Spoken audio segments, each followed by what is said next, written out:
time once again to slip into your camo, grab your bow, and join us out in the field for another episode of the Up North Journal, presented by PSE Archery.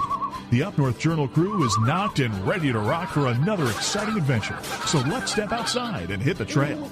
This episode of the Up North Journal podcast is brought to you by PSE Archery, Buck Baits, Better the Hunt, Rebel 6 Rubs and Seasonings, Easy Cut, Limb Walker Game Calls, Hunter's Blend Coffee, Packer Maxx, Fourth Arrow Camera Arms, Scent Blocker, Scent Lock, Copper John, and Stanislawski Release Aids. Hey everybody, welcome back to another episode of the Up North Journal live. Well, we're kind of live. Really, we're not. Facebook's not playing nice tonight. Danny's here. Danny, here.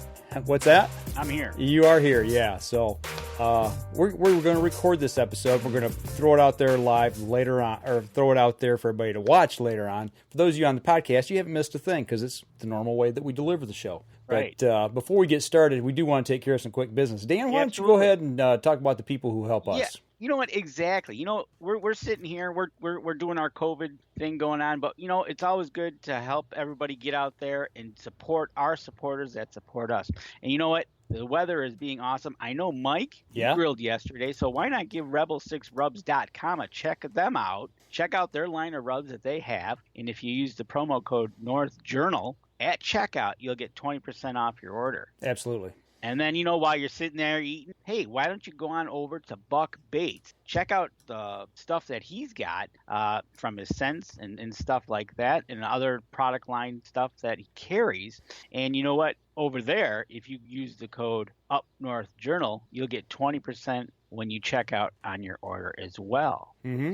And what we're doing, Mike, you got your Hunter's Blend?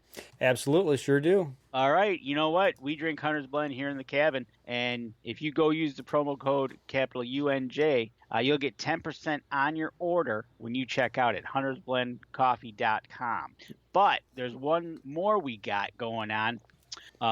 We talked to Slade a couple weeks back. You know what? If you're thinking about getting that trip, but you want to trade somebody for something, nothing better than going over to tripsfortrade.com and using the promo code UpNorth20. You'll get 20% off your yearly membership to bring it down to about $100. Absolutely.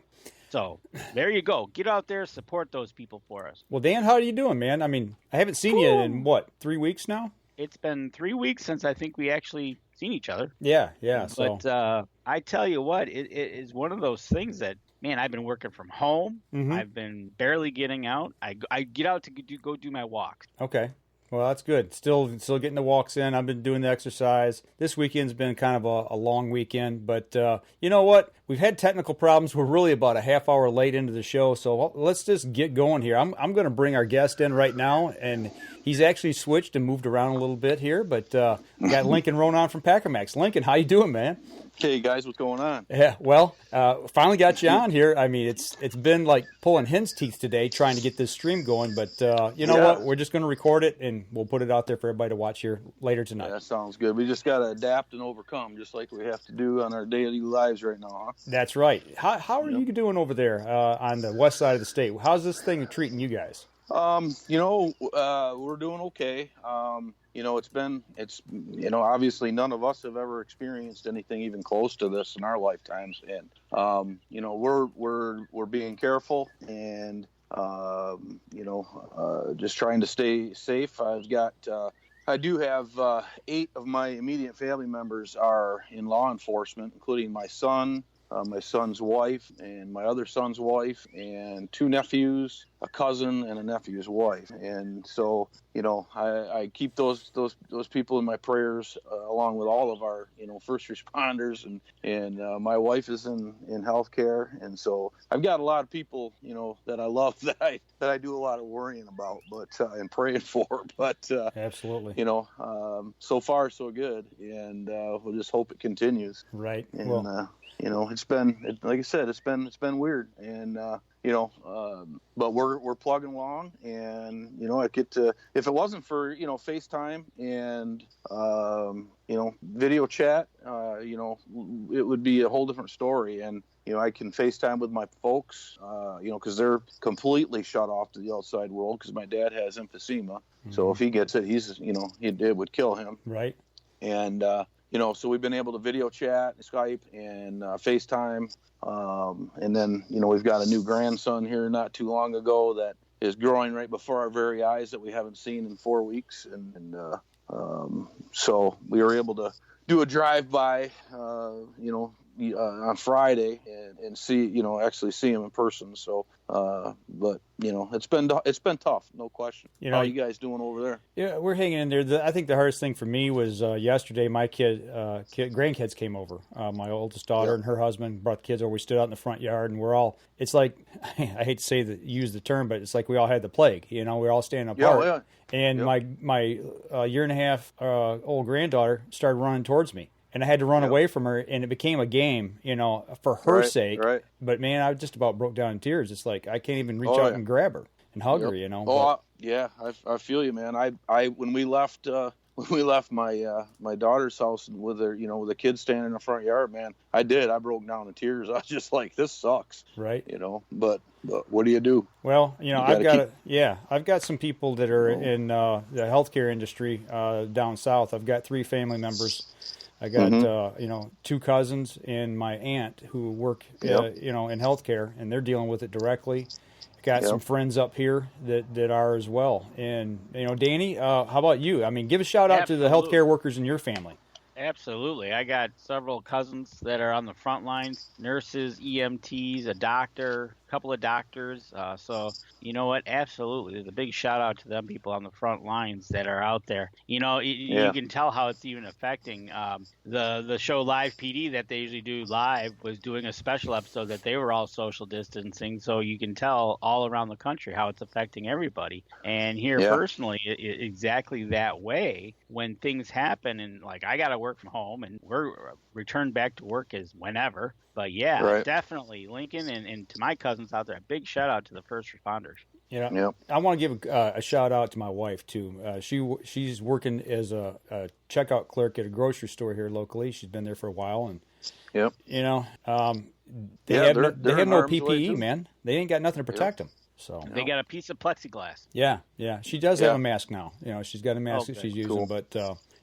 I'm wearing a mask at work. I'm wearing my ScentLock neck gaiter. It's a 3-ply, and people look at me kind of like, well, what good's that going to do? I said, well, I'm actually protecting you in case I cough or sneeze. It's not going to keep anything from really going in, but it's more to help keep, if you do happen to cough or sneeze. And I've rubber gloves. I've been wearing my ScentLocks, when we went up shed hunting yesterday, and I wore my to the property, and I wore my ScentLock mask and stayed like 25, 30 feet away from my buddy, and did you find any shed?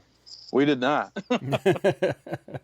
The sheds are practicing social distancing as well, huh? Yes, they are. Well, you know what? Let's lighten the mood here. We're all kind of stuck. We're all in this together, and like I've seen on Facebook, the hashtag "Hunt Through It." We need to hunt through it. Another one was Archery is Immune. PSE put that out this week, and I like those types of things. And the reason we got you on tonight is twofold. But you've got Packer Maxx. That's your product. That's your company.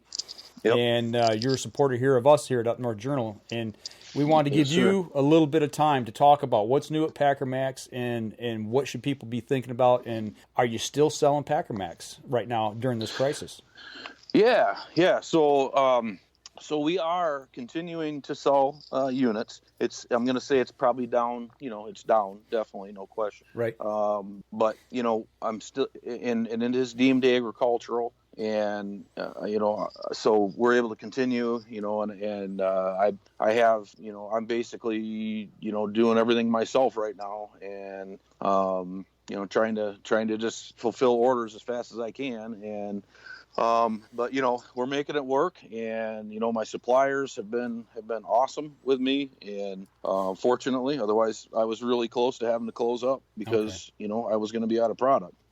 And but so we're continuing to roll, and pardon the pun, and nicely done. Right on. And so it's definitely has affected my supply. So people have been just amazing.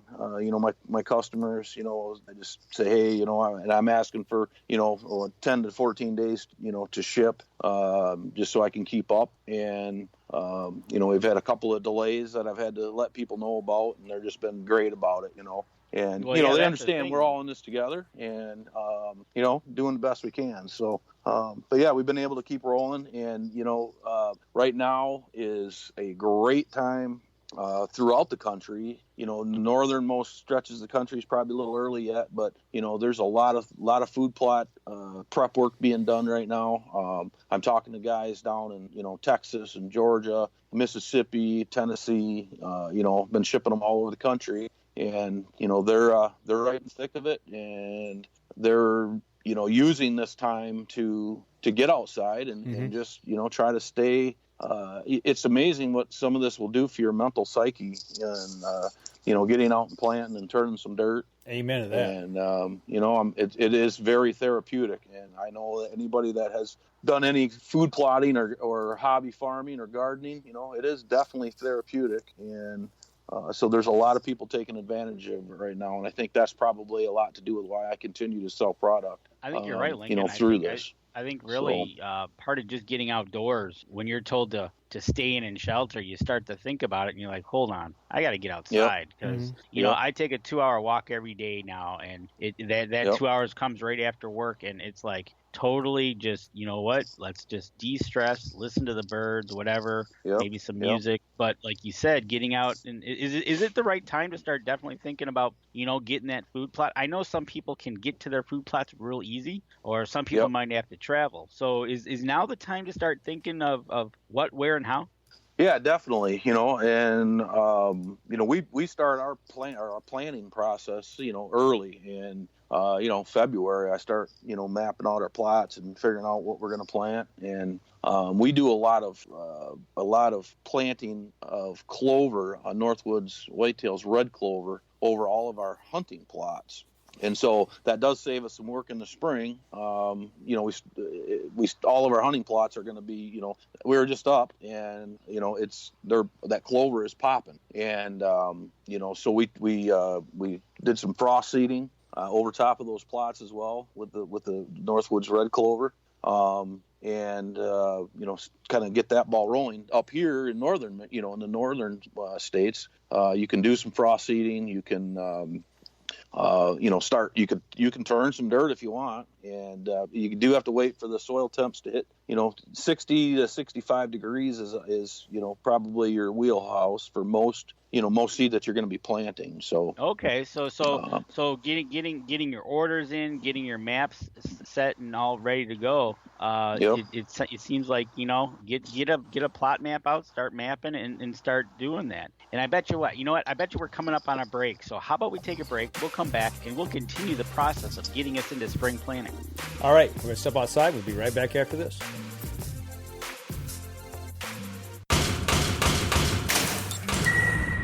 PSE Archery has reinvented the way you buy bows.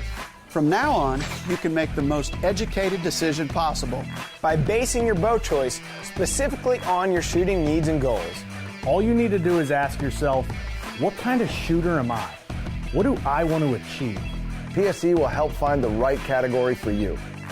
So, what kind of shooter are you? Find out at psearchery.com.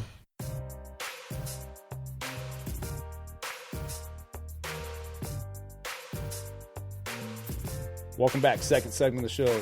Sitting here talking with Lincoln Rohn from Packer Maxx, all the way over from the western side of Michigan. You know what? We're social distancing, but that doesn't mean we still can't have fun and talk about the great outdoors. Absolutely. So that's right. So when we left for break, we were talking about the getting into the spring planning. So I've got my bag of seed.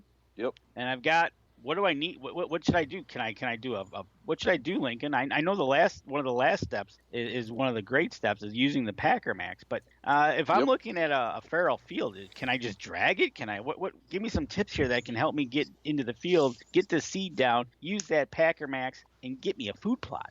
Well, there's a lot of different ways you can approach it. So you can, from having a tracker with a disc or a tiller to having a quad runner with one of those, what do they call the, I forget what the heck they call them. It's a small disc that goes on the backside of your.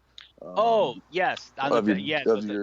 Yep, ATV. I know exactly. Yep. And so you don't. I mean, just enough to scratch the ground up. But your best bet is if you're going to get too serious about it, is you're going to want to do a soil test. Send your soil in, find out where where your pH is at, where your fertilizer needs are. Because otherwise, if you don't know any of that, you're throwing money away because you're just guessing. So if you have a have you ever, you're talking about that. Real quick, have you ever? Mm-hmm. I've seen this on some videos that they do a burn off. Have you ever burned your field to get to that to then get a soil sample? Yep. Yeah, we've definitely have done that. Most of the time, we'll either burn them, in the spring like this after you get the dead grasses and stuff, or we've also killed them with chemicals, Roundup. Cuss word, I know for some people, but we'll kill it off with Roundup and then burn the vegetation, and that works really well. And you can either till, you can disc, or you can just do a no-till version. A lot of guys are just broadcasting into even if you burned it, you can just broadcast into that, and then get your Packer Maxx Cultipacker, and you can pack the field, get your seed set down into the soil, and you could, if you're gonna till it, you get your fertilizer and lime down, you till it in, you broadcast, and then you would pack it with the Packer Maxx, depending on what you're planting. If you're doing clovers, you would pack it, and then you would broadcast, and then you'd pack again. Or if you're doing, larger seeds, you would broadcast into the, tilled soil, and then you'd pack again, and then you'd pack it in, and set that seed down into the soil, and then sit back and pray for some rain. One of the great things about using a cultipacker like the Packer Maxx is you can you get there's so many benefits to it. It's the last step in the whole process, but it really, really, really helps with seed to soil contact, seed germination rates, moisture retention. The channels that are left in the soil after you pack, it holds that moisture there, and it channels that moisture to the bottom, so it holds it there. It lets it absorb. Plus, by packing the soil, you're taking the fluffy soil and you're compacting it, so it's going to naturally hold that moisture better. So you're gonna have seed is expensive, so you're gonna have better germination rates. You're gonna have just a better overall performing food plot. And a lot of guys today are taking, they're serious about their food plotting. So they want to maximize their investment. You got a lot of money invested in lime, fertilizer, equipment, time. Time. Yep, time is money. And why do all this and then skip the last step? That's probably one of the most important steps. And and not use a cultipacker like the Packer Maxx on it. It just doesn't make sense. But it's probably one of the most overlooked things in the food plot industry is using a Packer Maxx, because you got they'll drag it with a fence, or they'll with a skid or something like that, just to try to bury that seed. Well, they're not, they're either going too deep with it or not deep enough, and they just don't have good germination rates, and they wonder why their success rate is not what it could be. And right, exactly. So it's very important. Farmers have been using, cultipackers for generations, and there's a reason for that. And it's a very important step in the process. And I have a lot of people that have purchased a Packer Maxx that have gone through, I call it, kind of like the gone through the steps. They start out with a fence drag, and they're like, okay, well, that's not quite doing it. And then they go to to a lawn roller, with just a flat lawn roller, and that's, it's better, but it's still not great. And then they buy a Packer Maxx and they use it, and they're like, why didn't I buy one of these things 10 years ago? And exactly, it's just. And speaking of the Packer Maxx, you actually have a couple different models that people can choose from and buy, correct? Yeah, yep. We have 5 different models. We have a standard unit, which is kind of the economy version. It's still, still a great unit.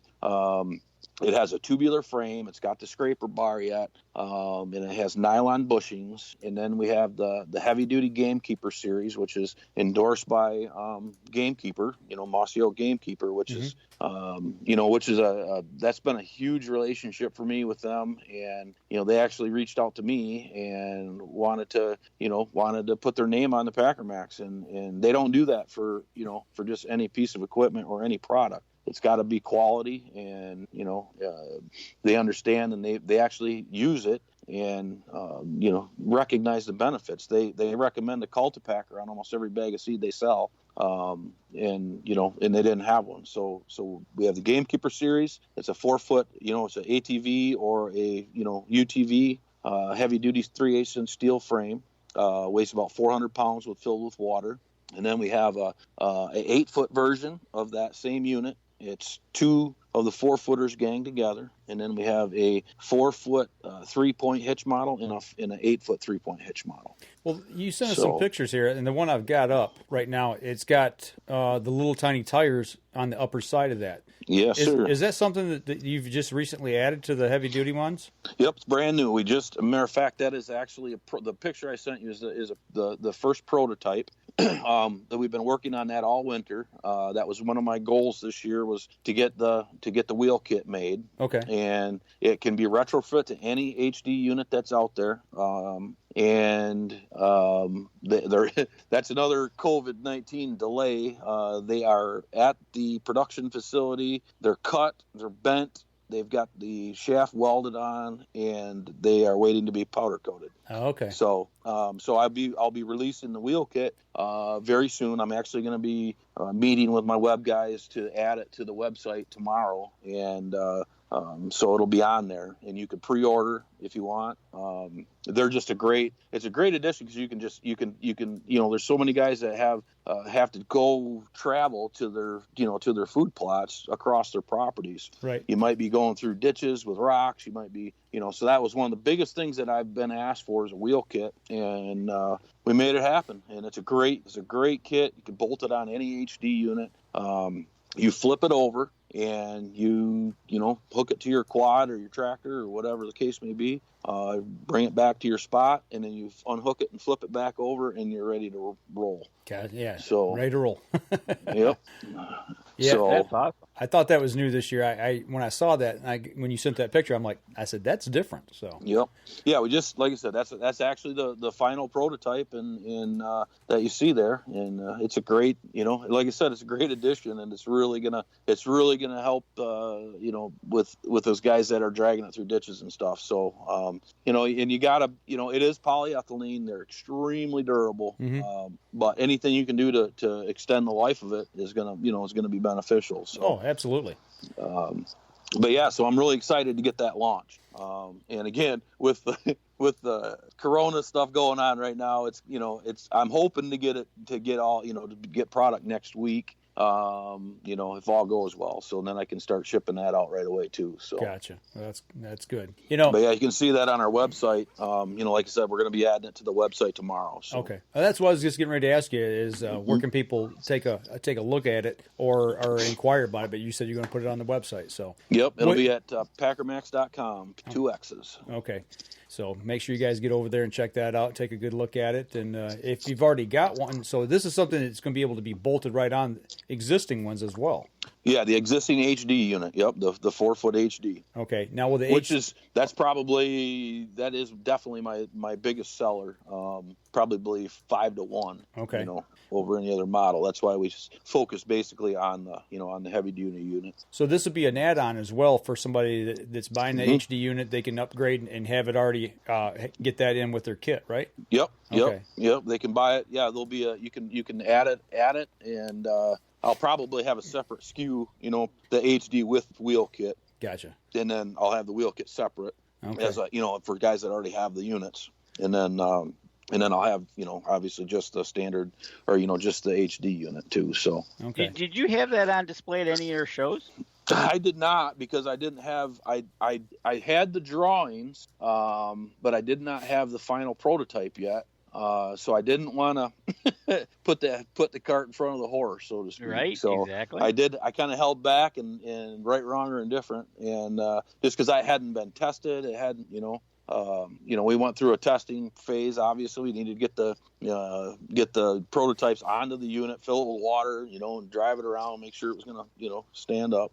And so everything passed, and we got it approved, and we're ready to roll. So, but yeah, and then we had a couple of our shows that I could have talked about it on were canceled. So right, exactly. the Gaylord show and the Illinois Deer Classic were both canceled. So I got in under the wire. We just got the Iowa show in under the wire, and then that's when all hell broke loose. So pardon the pun. Right, exactly. So you were out in Iowa when this all kind of started taking place. You were out at one of the shows.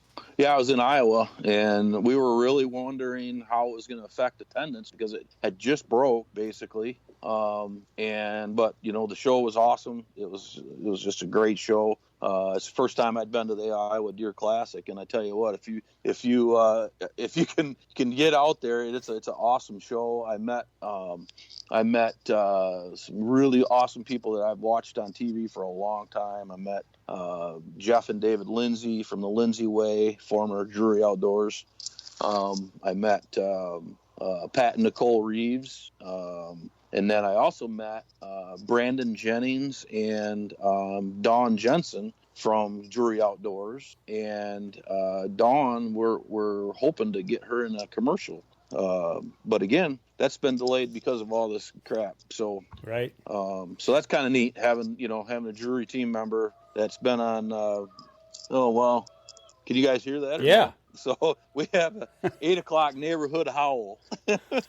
Hey, you know what? You got to do what you got to do to keep spirits up, right? Yeah, it's awesome, man. It really is. We set such a cool little community here. We're in a little lake community, and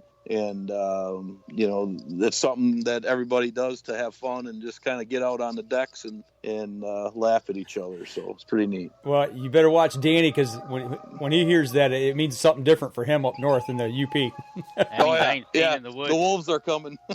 Yeah, I ain't staying in the woods, that's for sure. But right. You know what?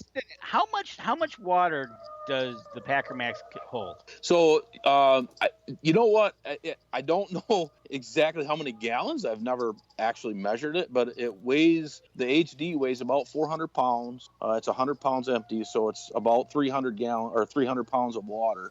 What is that divided by? What does a gallon of water weigh? 7 pounds, I think. Okay. He's doing the math. You're talking about 43 gallons roughly. 37.5 gallons at 8 pounds a gallon.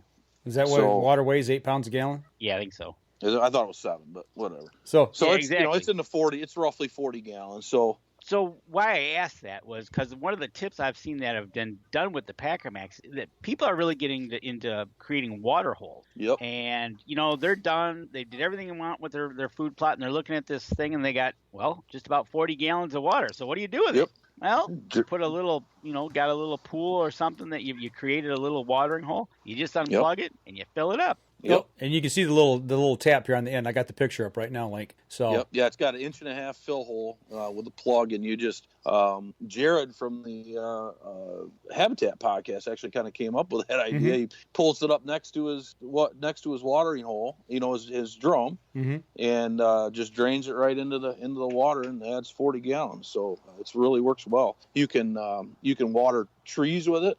Your mm-hmm. fruit trees. You can. A lot of guys have no way to get water back to some of their remote spots, and they're trying to spray with backpack sprayers, and so they buy these little transfer pumps. Mm-hmm. It's got a little hose that goes down into the Packer Maxx, and they transfer. It's a battery operated transfer pump. They fire it up and they fill their backpack sprayer with their mix of glyphosate and or fertilizer or whatever, and they fill their sprayers with it. So. A lot of different things you can do with it besides just, and you can maintain roads with it. A lot of guys have, 2 tracks going through their properties. You get, as you're using your quad on it, it gets that center, how the centers build up in the, mm-hmm. and, it helps keep your roads, maintain your road system. And, so it's a good, lot of different things you can do with it. The thing I learned last year, we took it down to Indiana, down to our lease. Yeah. And we made this little honey hole. We cleared out some trees in this small little spot. We wanted to put a little kill plot. Yep. And after we pulled stumps and everything, we took the Packer Maxx and we were going to level the ground for where the stumps were. And as we were going around in circles, I noticed that the actual grooves, by turning, is actually cutting and tearing the soil up. And it's almost like a small till as well. Yeah, you roughed. I remember that. You had it was. I mean, and that's really all you need. I mean, right. You don't need. As a matter of fact, a lot of people are going to light tillage, very light tillage, and you can, if you've got bare dirt, you can get stuff to grow. So once you broadcast onto that dirt, you would pack it again. And I would, if you're doing stuff like that, I usually recommend increasing your the amount of seed, like maybe go whatever the recommendation is, go another 25% of seed. Okay. And then pack it in and call it a day. Yeah. So give us hunters a chance to figure something out. We'll come up with a way. Oh yeah, absolutely. Yep. Yeah. So and then and then you can, like I said, I've got a lot of guys using, it's the Groundhog Max. That's what it is.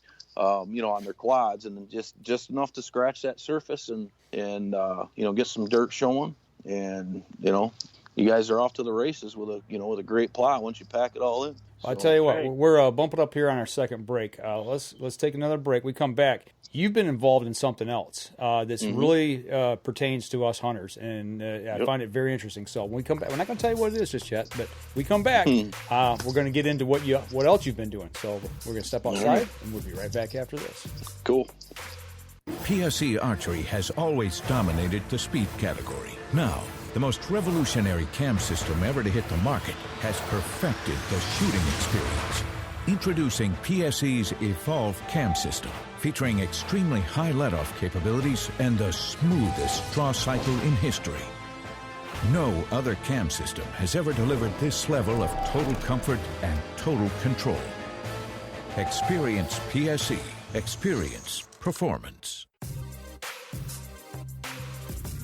Welcome back, third segment of the show. We're talking with Lincoln Rohn from Packer Maxx. We've talked 2 segments about food plots. We've talked about Packer Maxx and what's new with Packer Maxx. But Lincoln, you started dabbling in and got your hands into real estate and selling real estate, specifically to outdoorsmen.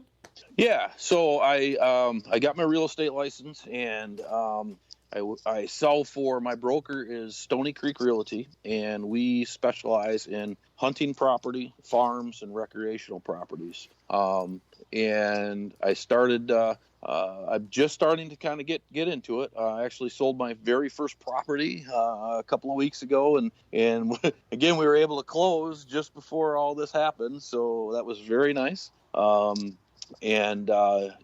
Stony Creek Realty, if you're looking for hunting property, a farm, a cabin, definitely hit me up. Okay. And I can help you with that anywhere in Michigan. And it's been really interesting. I just showed a property this morning, 43 acres right here in 4 miles from my house in Greenville. And it's a beautiful piece, absolutely gorgeous, and it's just like a big major travel corridor. And I tell you what, it was awesome. That's been fun for me too, is to get out and tour some of these properties. Get boots on the ground, look at all these different properties around the state. It's been pretty cool. So, have you found anything that kind of shocked you, as far as like, wow, I never thought about this? Maybe seen something that somebody else had done on their property that you might incorporate into your place? Everybody's got different setups. It is interesting because, and I'm finding that a lot of property owners are doing habitat work now, and everybody has their own takes on, there's all these podcasts, all this information out there on the internet, and Facebook and all these groups. People are learning along the way. And what I think is really cool is that any habitat improvement is a benefit to not only whitetails, but to many different species of wildlife. And, all the improvements we've done on our own property, I've noticed a huge increase in grouse numbers. Okay. Awesome. And, we're doing all these, hinge cuts, and we've done timber stand improvements. And, all of a sudden we have a great population of grouse. you know, and you know, and our whitetails are loving it. So, but yeah, I've seen a lot of people that have been doing a lot of work on their properties that, you know, that 10 years ago you just didn't see. Okay. And so it's kind of neat. But you know, and again, everybody kind of has their own take on hinge cutting and food plot architecture. You know, it's just kind of neat. Well, with that being said, and now that you're into real estate, and you said, and you're right, this is really kind of taken off in the last 10 years or so. People are really getting into the habitat. Does that add value as far as the increased value of the property? Absolutely. Okay. If somebody were to do, on average, what do you think it increases the value, you know, percentage-wise? It's hard. It's hard to put a number on that, but without question, if a farm is set up and ready to rock, and it's done right, it definitely increases the value. I'm going to say, you know, and it depends on the size of the property, sure, the location. I mean, there's a lot of variables, but I'm going to say it's going to bring your property value up 10 to 15%, possibly up to 20%. Okay. You know, on a farm that's ready to roll. You know, so. Some guys, you know, I have talked to a few people that want a blank slate though. So, you know, it just depends on the person, the buyer, the seller. You know, I mean, there's a lot of variables involved in what I'm finding. So, you know, and look, I know you just kind of got into this this side of the business, but I got to think, especially after this current plague crisis or whatever you want to call it, COVID crisis is over with. I got to think people are going to want to start saying, you know, I need a place to get away to up north, just to kind of get secluded and isolate a little bit in case something like this happens again. Are you guys planning, or are you thinking ahead that this might be the case? Yeah, I think no matter what the economy does, you know, I think that land values are gonna you know, stay steady, at least for some time. You know, and yeah, I think you're gonna find that there's gonna be a lot of people that are gonna be looking at this situation, just like you said, and going, you know, even if it's only 20 acres, you know, let's get someplace that we can, I'll say bug out to. Right. You know, just like when all this started happening, I called I actually put in a group text to all my family members and said, listen, if push comes to shove and we can't contact each other, you are to grab all of your guns. I sound like a prepper. I'm not, but I'm just being real. Right. Grab your guns and any non-perishables and go directly to the cabin. Right. And that's where I'll be, you know? And so, you know, if for some reason we can't get a hold of each other, that's, you know, to head north. And, you know, we'll set up, we've got a pond full of fish. We've got, you know, a huge garden. We've got food plots. We have wildlife, you know, I mean, even if we lost power, you know, we've got wood heat and, you know, country boy can survive. Yes, sir. You know, and it comes down to it. If we lost power, we didn't have a pump, you know, we could put a hand pump in, or we could boil water out of the pond, or, you know, whatever. Right. You know, and I've thought about that before. And Danny, I got to imagine you have too. You know, it's absolutely. You know, I've thought about that myself, because it's like, you know, head north. Yep. Well, and that's you know, a lot of people right now are it's just a bad situation. Like, people are, you know, how are you supposed to tell a guy that lives in Detroit that owns a cabin up north that he can't go there? It's a free country. Right. And at the same time, I understand that people that live up there sure as heck don't want people from down here going up there. So, I mean, you know, you got to use your head, and it's just uncharted territory that we've never experienced before. So, well, this weekend, Danny and we talked about it a little bit, and I said, you know, well, I'll just go up to camp, you know, up to my camp. I'd like to put out some trail cameras and just go up for the day and come back. And then the more I thought about it, it's like, well, you know, what happens if I'm up on the property and I get hurt? You know, you fall and break a leg. Well, the nearest hospital is a half hour away at best anyway. But, you know, then you're putting yourself in a situation where you're going into a hospital setting where there's people that's got this virus. And it's like, you know, trail cameras right now for me aren't worth that risk. Right. And you've got you're exposing then first responders. So I mean, there's, I don't know, man. I just, but again, to your point, I think a lot of people are going to start looking at this and going, okay, we need to be better prepared, not only as a nation, but as people, as citizens, for if this happens again. And again, I'm not a big prepper or anything like that, but there's some things that I'm going to be changing in my day to day to prepare. Right. Like have enough toilet paper on hand so you don't have to go out and buy 18 cases of it. Yeah, what is that about? My gosh, I'm scratching my head. I'm like, I suppose you got to take care of business, but dang, right? You got to put the food in before you worry about it coming out. Exactly. So, but yeah, at the end of the day, I think real estate. I'm not an economist by any. I feel that real estate is going to be, continue to be solid. And once we get through this mess, I hope and pray that things recover quickly and we can get back to, business as usual. Well, speaking of that, where you're at, so now, do you cover just a certain area over there, or do you travel a farther distance, or what's your range for you over there? Yeah, I can sell anywhere in Michigan. So, and I have access to, there's a huge network of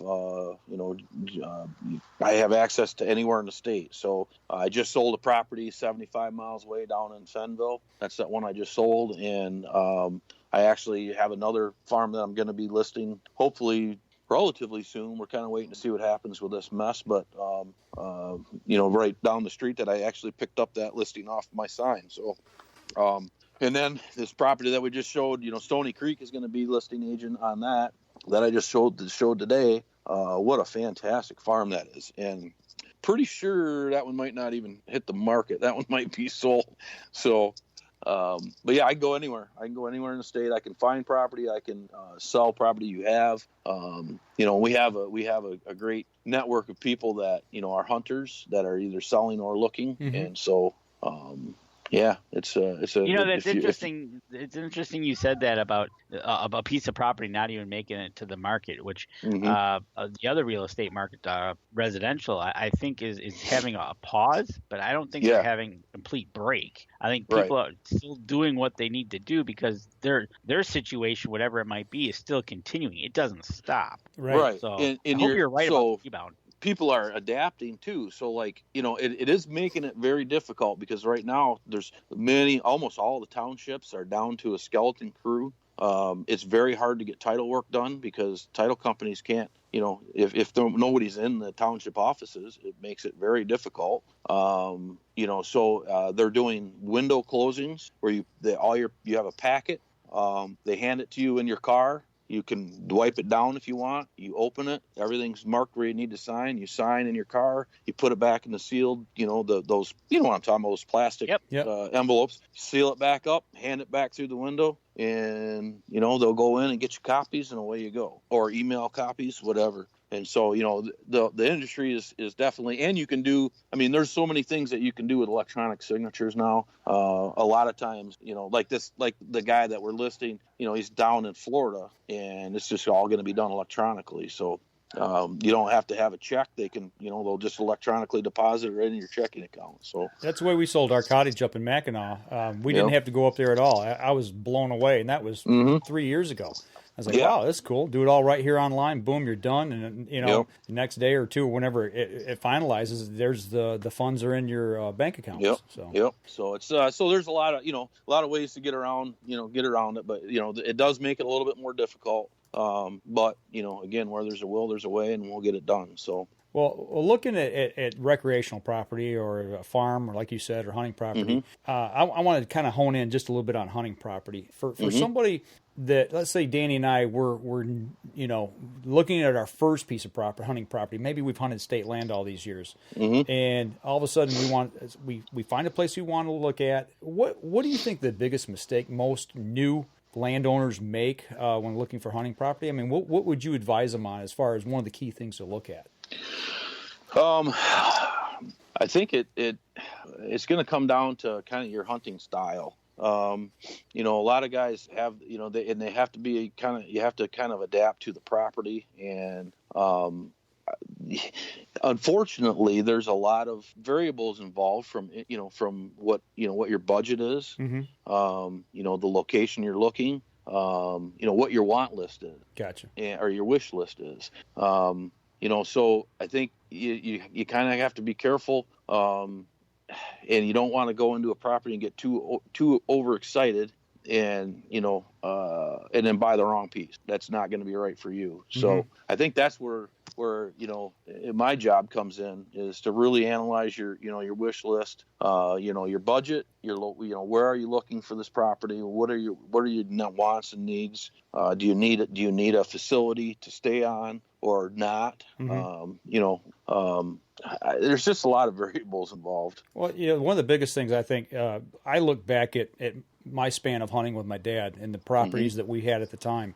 And I think that the one thing that I personally, for me, that we way overlooked was surrounding properties. What's around your property. When you hunt a piece, whether it's 10 acres or 1,000 acres, what surrounds your property and helps those animals move into or out of your area, along with the surrounding properties. Who's the landlord? Can you get along with your neighbor? And I think that's been some of the hugest mistakes we've made. Yeah, that's an excellent point. And even the property that I showed today, I personally know one of the adjoining property owners. I happen to know that the area is in the QDMA area. It's in the new 4-point APR zone. It's got so many things going for it, and so there's definitely a lot of things like that to consider for sure. Again, that's kind of where I come into play, is to kind of analyze that stuff and let my buyer know, hey, this is going to be something you're going to either want to keep looking, or this is something maybe you want to consider. Right. Yeah. So that's excellent point. Speaking of considering, I got a question that I want to consider asking you, but I think we need to go to a break, and then after the break, I'll ask it. All right. Well, let's do that. We'll step outside real quick. We'll be right back after this. Sure.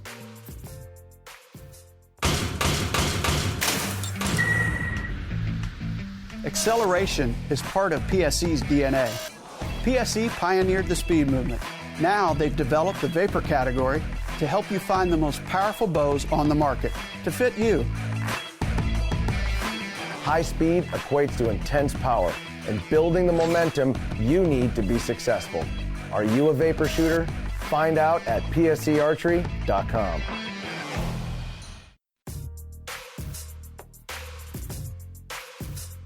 Welcome back. Last segment of the show.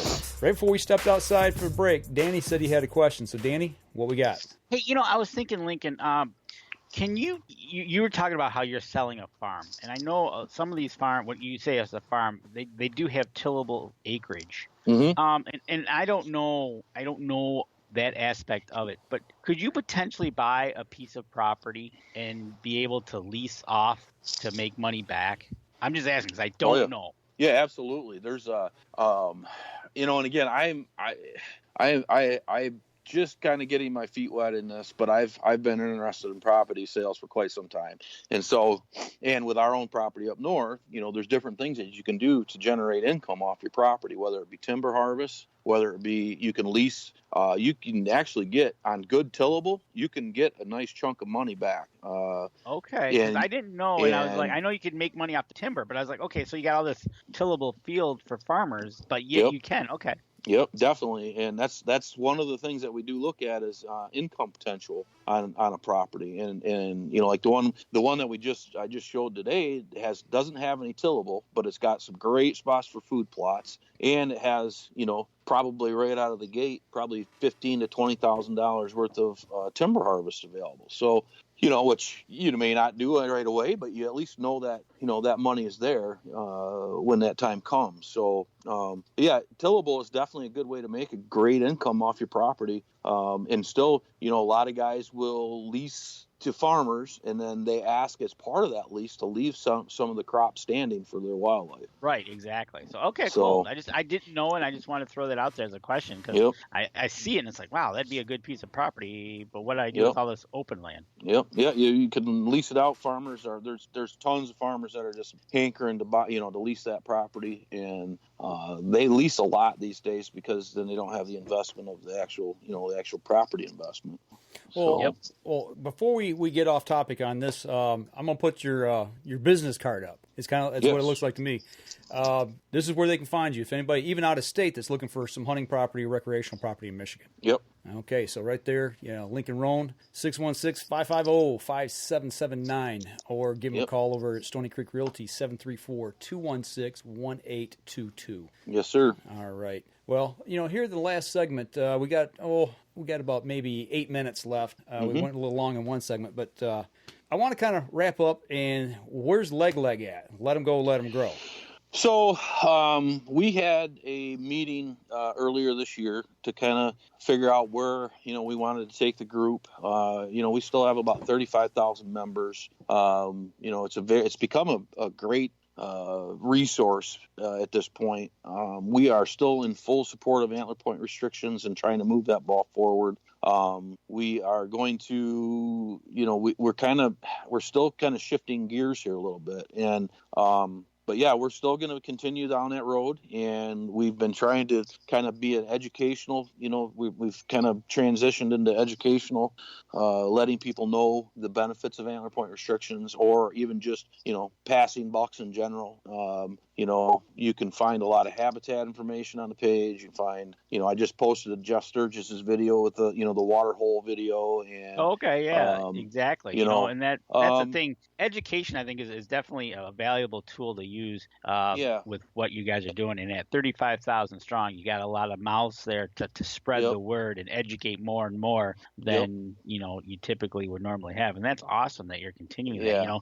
And I don't know it's almost to the point where the powers that be in the DNR and the NRC, we're in a transition period in the NRC, so we're kind of testing the waters there. We have this test going on in the 3-county test with a 4-point on the side APR, in the 3 counties here in the center of the state. We have the Northwest 12, and so we're kind of in a period right now where we're kind of in a wait and see attitude with that test area and kind of where they're going to go with that. And once we nail that down, and we're going to try to. Is that a 3-year test?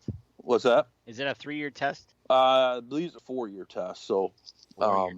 But can you imagine Ionia County, Mecosta County, Montcalm County with a 4 on the side APR? I mean, it's just going to be a game changer even with CWD, because there's going to be guys that are still going to be managing their herd as they see fit and doing what's right for the herd. And you got a 4-point on the side APR, you're going to have a lot of guys that are going to be shooting does because they can't shoot the little bucks anymore to put for food, so they're going to shoot some does. You're going to have a whole age class of animals make it through to 3 and 4 years old, and there's going to be some, you mark my words, you watch those 3 counties, there's going to be some hogs shot out of there in the next couple of years.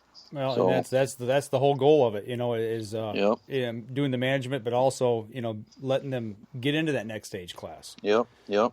And and with CWD, there's been some I just posted this video on the page. It's the United Michigan Deer Farmers Association. Mm-hmm. I've learned a lot about deer farms over the last couple of years. We kind of teamed up with them a little bit to try to let our legislature know that we're in this together, right? And I am convinced that private money is going to find a cure for this CWD.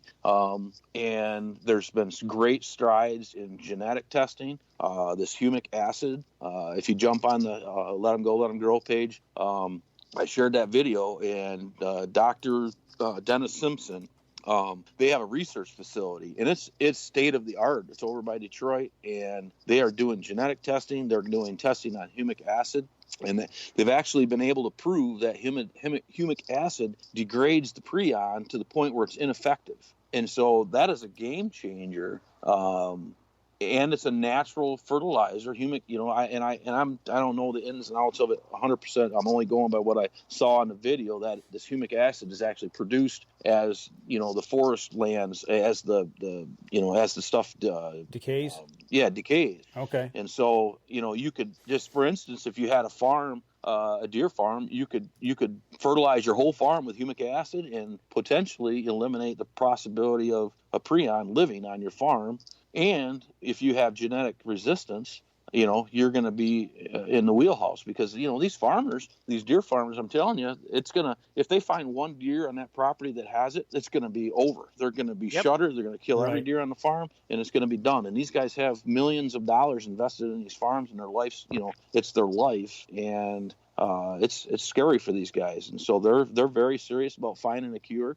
And I've said it before, state agencies are swimming in money from this. They are getting millions of dollars in state and federal funding, and all they're doing is testing. Why? We already know we have it. Right. You're right. I mean, we have, in the DNR's defense, you don't hear me say it very often anymore, but in the DNR's defense, they are not really a research facility. They're not. Right. They are there to enforce and to implement regulations based on research that's done, not necessarily do the research. And they've kind of been thrown into this. And they have. And so, trying to be a little bit fair with them, right.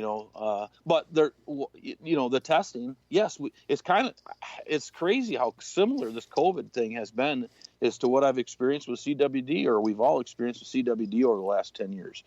Testing. Well, we know we have it, Right. So why continue to blow millions of dollars on testing when we know it's here? Yeah. So let's refocus. And I know, trying to get an idea of where it's at, and there's soil tests that are being done. There's been a link, and they think that there could be a deficiency in some of the soils that is making, the prion more susceptible, or the deer more susceptible. So there is some merit in the testing, but we know it's here. We why not allocate some of that testing money to research, right, and try to find a cure for this. it. And that's kind of like what happened here with you mentioned COVID. It's funny because we all talked about this before the show tonight, and we're kind of all on the same page about it. Danny and I.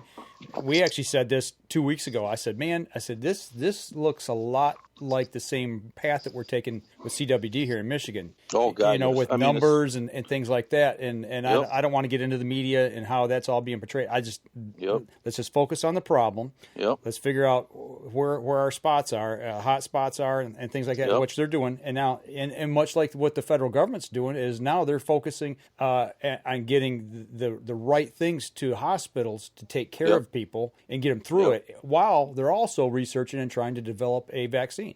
Yep, exactly. So it's crazy how similar the whole process has been. And just like with the COVID, the more testing you're going to do, obviously, the more you're going to find. Yeah.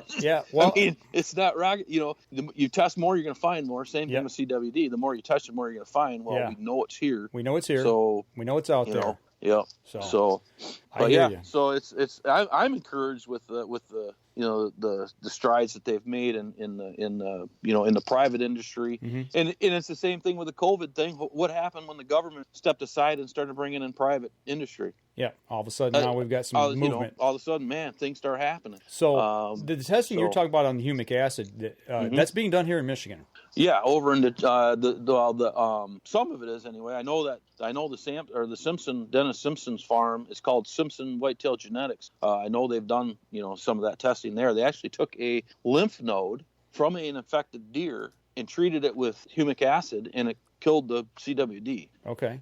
So. And I mean, I'm using the right terminology, but I mean that's in that video. They have eliminated, have had success in degrading the prion to the point where it's ineffective at doing anything. Okay. So. Well, I tell you what, we're right up against the end of the show here, and as I look at your feed coming in, it's getting dark. It is. So this happened to us last week with Ken. He was outside sitting in his vehicle, social distancing while he was talking to us, and it got dark. So. Yep. Oh, it's a beautiful night out here, man. I'm just happy to be able to sit out here and enjoy the lake and live in a great neighborhood in a great country. And amen. It's just we've come through so many things as a country in the past that are maybe not quite this bad, but we're going to prevail for this, and I'm looking forward to get through it and getting back to our life as we know it. So. Absolutely. Well, one thing I do want to say before we go, they talk about the greatest generation to ever live, and that's our grandfathers and grandmothers that were in World War II and what they endured. Yep. They went through that hell for 4 years. We've been in this for 3 weeks. Yep. And there's a lot of grumbling going on. Come on, people. Yep. We're going to get through this. Yep. And the younger generation right now, I don't want to say everybody, but there's a lot of the younger generations that are kind of turning a blind eye to this and doing things they shouldn't. You know, let's stay home. Let's self-distance. We're going to get through this. Yep. You can still go outside. You can still shoot your bow. You can still do your food plots. Yep. You know, still shed hunt. You can do all that stuff, and just you got to use your head, and you got to think about. I find myself thinking about the other person more than like I don't, because my wife comes home from work, from the hospital or from their office, and I don't know how many people she's been in contact with that I could have it. Right. So I don't want to give it to somebody, for crying out loud. So I'm very, very conscious of the person standing in my vicinity. I don't want to get to them. So I think and you know what. What I found through this, when I'm in Meyer, if I have to go there or whatever, smile at some people, man. That smile is infectious, and people need to see it right now. Yeah. Because there's some people that are really scared right now, and just smile and just be kind. Yep. I sound like Ellen now, but hey, you just gotta be a human being. I mean, yeah, exactly. Like I said, there's people that are hurting and people that are suffering through this, and kindness can go a long way. So yeah, absolutely. Like I said, we've got somebody very close to us here in our family. It's not a family member, but somebody we know that's in the hospital right now, that's on a ventilator. And there's thousands of people like that. It's not just because I know one person. There's thousands of people across the United States that wish they could. They wish they could sit at home with their family like what we're doing now, and they can't. So social distance, people. Yep. Well, gentlemen, I appreciate you guys very much. I appreciate your show and what you guys do, and thank you for being a great partner with Packer Maxx. And I believe in this product, and I believe in you guys, and I believe in humanity, and we're going to make this happen. So absolutely, and we'll be the stronger for it. So yep.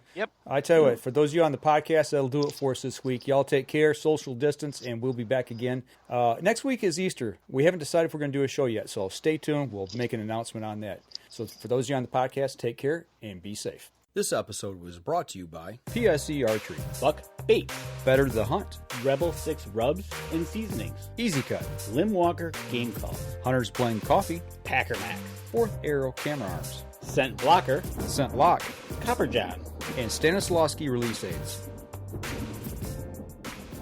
Thanks for listening, and join us again here next week. Until then, remember, as we always like to say, if you're out on the water or in the woods, shoot straight and be safe. Until next week on the Up North Journal.